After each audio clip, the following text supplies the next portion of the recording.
Hello everyone, Sasha here, your Fudo evangelist, for another rundown of this week's interesting stories from around the world, cybersecurity.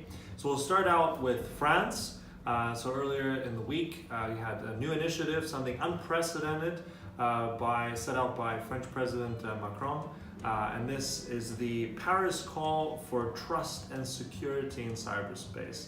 So something completely new, kind of like Geneva Accords, but for cybersecurity.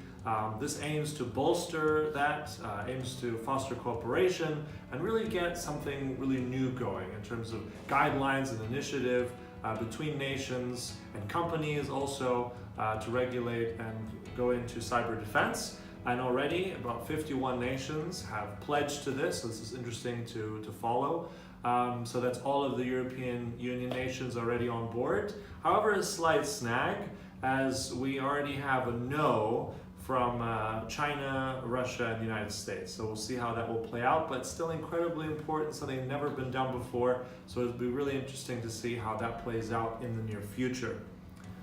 So next story is a report by the World Economic Forum.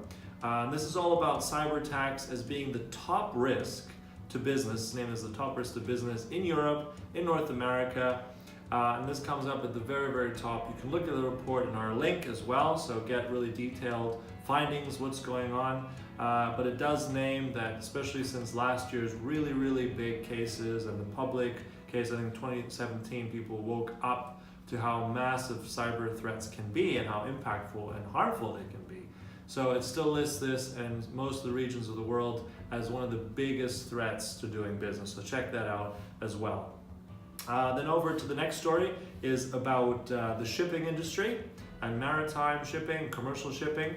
So I'll give you a number, and that's 50,000. That's 50,000 merchant and cargo ships which are on the open seas at any one time, traveling, bringing us everything that we need. And this actually is one of the most vulnerable industries in terms of cybersecurity. Just recently really catching on.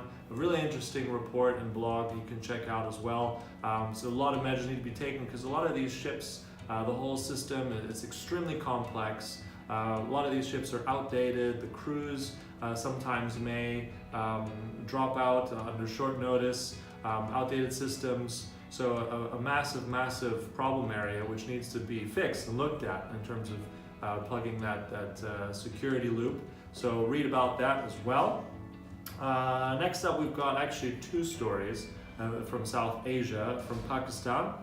So the very first one is software house Cylance has infiltrated actually the Pakistani Air Force in some very interesting clandestine attacks, but obviously just as in a test environment. But it proves again that, and if you remember our story not too long ago about what happened in the US with the defense systems and the Department of Defense, that militaries are still very weak in terms of cybersecurity, not taking it seriously enough perhaps, or just maybe not having enough of the talented individuals you need, maybe not enough sophisticated equipment in place or solutions.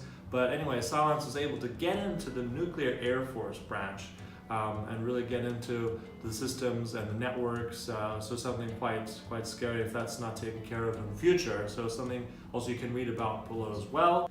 And the last story about, also in Pakistan, like I said, but with finance. So there's no jokes, not scaremongering. Basically, if you have an account at any bank in Pakistan, you have been breached. All the account holders potentially vulnerable. There's a massive attack.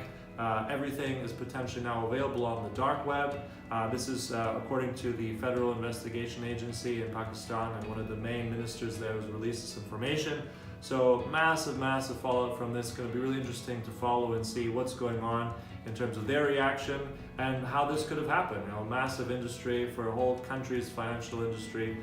Really powerful and very striking news there. Right, so hopefully you found the stories interesting. As ever, we're available. Get in touch with me or our team, and as always, stay safe.